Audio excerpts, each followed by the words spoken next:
customer reported to have problems with their cooling equipment. The owner is a new owner to the home. They've only been living there for a year. They were unaware of the condition of their equipment. Here we were looking at the condensing unit. Again, the importance of servicing the condenser or refrigeration system in your wine cellar. This is how dirty we found the condenser time of our arrival.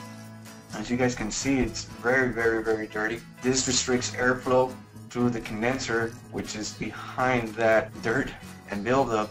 Lack to service your refrigeration equipment can result in situations like this.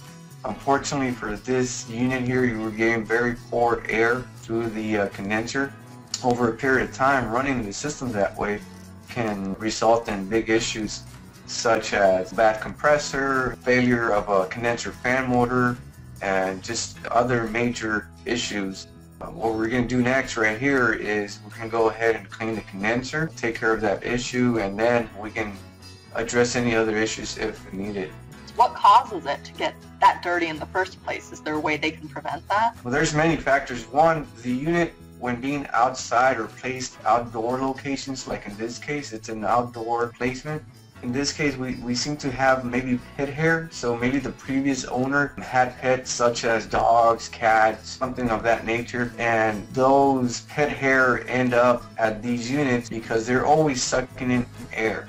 So anything that falls down low to the ground is going to be brought into this unit. Not just pet hair, but also just dirt buildup. If it ever rains and there's dirt around your unit, the rain itself will splash some of that dirt onto the condenser. Was this unit and the wine cellar already in the home when these people bought it, or did they add it to the home?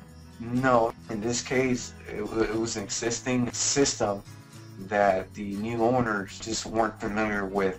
So it'd probably be good then if someone's buying a home with a wine cellar and a cooling unit to see if they had pets, how often they got it serviced, if they took care of landscaping outside, those kind of things, right? Correct. But as suggested by manufacturers, it is recommended that they service their wine cellar systems at least once a year. However, I've found in some cases, once a year could be too long, especially in areas where there is a lot of debris or possibility of these units collecting debris. In those situations, I'll even recommend every 6 months. In some cases, they're in such a clean environment that really you never even have to service them. It goes so many different ways. Every application is different and cannot be assumed that because my neighbor has a wine cellar, mine is going to be exactly the same thing. As I always explain to customers, wine cellars in general have their own personality, and that's just the way it is. You have to treat them as individuals. That's my thing. That's like my model with wine cellars. You can't just compare them to any other wine cellar. They all have their own personality. Whether they look very closely alike, they're very different, in many ways.